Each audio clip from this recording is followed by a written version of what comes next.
भारत में कुछ दिन 1901 के अंत में गांधी जी और उसके परिवारजन आंसुओं भरी विदाई के बीच घर के लिए चले। गांधी जी भारत ऐसे समय पहुंचे कि भारतीय राष्ट्रीय कांग्रेस के कलकत्ता अधिवेशन में जा सके। वहां दक्षिण अफ्रीका पर उनका प्रस्ताव सहर्ष स्वीकार किया गया, जो उनके लिए संतुष्टि का कारण बना। लेकिन वे कांग्रेस में मौजूद आम वातावरण से निराश हुए। उन्हें लगा कि भारत में राजनीतिज्ञ बातें बहुत और काम कम करते हैं। प्रतिनिधियों के बीच जातीय श्रेष्ठता के दंभ को नग्न रूप में देखकर उन्हें दुख हुआ। मैंने खुद से कहा, अगर कांग्रेस के प्रतिनिधियों के बीच भी इतना छुआछूत है तो उनके घटकों में मौजूद छुआछूत के परिणाम की कल्पना आसानी से की जा सकती है। इस विचार पर मेरी आह निकल गई। शिविर में गंदगी की कोई सीमा नहीं थी और इस पर भी वे कुछ कम हतप्रभ नहीं हुए। जब उन्होंने उबाऊ गंदगी और बदबू की ओर स्वयं सेवकों का ध्यान खींचा तो उन्होंने बेरुखी से जवाब दिया कि यह उनका नहीं, भंगी का काम था। मैंने एक झाड़ू मांगा। वह शख्स हैरत से मुझे घूरने लगा। मैंने एक झाड़ू हासिल किया और शौचालय की सफाई की, लेकिन वह तो मेरे लिए था। भीड़ इतनी अधिक थी और शौचालय इतने कम थे कि उनको बार बार साफ करना जरूरी था, लेकिन यह मेरी शक्ति से बाहर था। इसलिए मुझे अपने शौचालय की सफाई पर संतोष करना पड़ा और दूसरे लोग बदबू और धूल मिट्टी से चिंतित नहीं दिखाई देते थे। हमेशा की तरह गांधी जी यहाँ भी राजनीतिक मंचों पर बहादुराना प्रदर्शन करने से अधिक नैतिक पतन और राष्ट्रीय असहायता के मूल कारणों को लेकर कहीं बहुत अधिक चिंतित थे।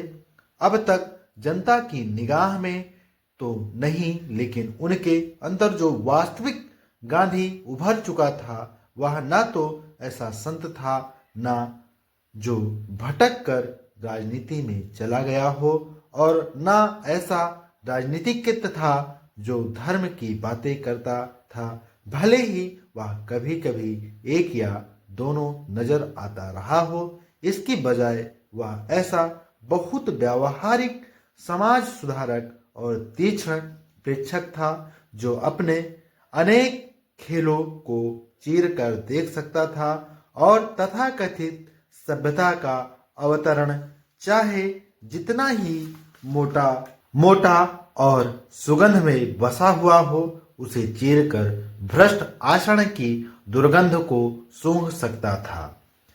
गोखले के निजी मेहमान के रूप में गांधी जी लगभग 1 माह कलकत्ते में रहे। कलकत्ता तब भारत का प्रमुख महानगर था, राजनीतिक अर्थ में और उससे कुछ कम सांस्कृतिक अर्थ में नहीं। इसलिए वे स्वाभाविक रूप से नगर को थोड़ा बहुत देखने और कुछ प्रमुख व्यक्तियों से मिलने के लिए आतुर थे। उन्होंने काली के प्रसिद्ध मंदिर की बात सुनी थी। वे उसे देखने गए, लेकिन मंदिर में देवी को प्रसन्न ना करने या देवी को प्रसन्न करने के लिए रोजाना बकरों की कुर्बानी दी जाती थी। वहां खून की नदियों का भयानक दृश्य देखकर उनको वितृष्णा हुई और जी मितलाने लगा। वे इस दृश्य को कभी नहीं भूले और वर्षों बाद 1932 में यरवदा जेल में उन्होंने अपने मित्र सचिव महादेव देसाई से कहा था, स्वराज मिलने के बाद भी अनेक सत्याग्रह आंदोलन चलेंगे। अक्सर मुझे यह विचार आया है कि स्वराज्य की स्थापना के बाद मैं कलकत्ता जाऊंगा और धर्म के नाम पर दी जा रही पशु बलि को रोकूंगा। कालीघाट के बकरे को तो हरिजनों से भी बदतर है। वे अपने सींगों से मनुष्यों पर हमला नहीं कर सकते। वे कभी अपने बीच से कोई अम्बेडकर पैदा नहीं कर सकते। जब मैं ऐसी हिंसा की बात सोचता हूँ मेरा खून खौलने लगता है। वे लोग बकरों की जगह शेरों की बलि क्यों नहीं देते? उन्हें इस बात से निराशा हुई कि वे स्वामी विवेकानंद से या महर्षि देवेंद्रनाथ ठाकुर से नहीं मिल सके, कारण कि दोनों इतने बीमार थे कि मेहमानों का स्वागत नहीं कर सकते थे। ताज्जुब कि किसी ने उनसे यह नहीं बतलाया कि महर्षि के पुत्र रविन्द्रनाथ भी मिलने के योग्य थे। इस प्रकार गांधी जी द्वारा इस बंधु की खोज की 14 वर्षों के लिए टल गई। वे एक ऐसे समकालीन से मिलकर निश्चित ही प्रसन्न होते जो कालीघाट के उसी मंदिर में पशु बलि की तृष्णित घृणित कर्मकांड से उसी तरह वितृष्णा का अनुभव कर चुका था। और वह भी कई साल पहले। युवक गांधी ने राजकोट के हाई स्कूल से जब मैट्रिक किया था उससे भी 2 साल पहले 1885 में ही रविन्द्रनाथ पशु बलि के खिलाफ हिंदुओं की आत्मा को जगाने के लिए अपना हृदय स्पर्शी उपन्यास राजर्षि लिख रहे थे। और उनके 3 साल बाद एक शक्तिशाली नाटक विसर्जन प्रकाशित हुआ जिसका अंग्रेजी अनुवाद सैक्रिफाइस के नाम से जाना जाता है। लेकिन उस समय यह बंगाली कवि जो पहले ही नोबेल पुरस्कार दिलाने वाले अनेक गीत लिख चुका था, पाठकों और साहित्य समालोचकों के एक छोटे से दायरे के बाहर कम ही जाना जाता था। इनमें से भी बहुत से उसके आलोचक थे। राजकोट वापस आते समय गांधी जी वाराणसी और कुछ दूसरे नगरों में रुके जिन्होंने सबसे निचली श्रेणी के यात्रियों के कष्टों को स्वयं महसूस करने उनमें भाग लेने के लिए तीसरे दर्जे में सफर किया। उन्होंने समझा कि भारत में तीसरे दर्जे की यात्रा की घोर तकलीफ का बहुत कुछ कारण यह था कि खुद यात्रियों की गंदी आदतों के प्रति रेलवे के अधिकारी उदासीन थे। उन्होंने सुझाव दिया कि शिक्षित लोग खुद भी स्वेच्छा से तीसरे दर्जे में सफर करें ताकि वे जनता की आदतों को सुधार सकें और उनकी माकूल शिकायतों पर आवाज उठा सकें। यह भावुकता रहित निदान और यह कड़वा उपचार तमाम सामाजिक और राजनीतिक समस्याओं के प्रति गांधी जी के दृष्टिकोण का विशेष लक्षण था।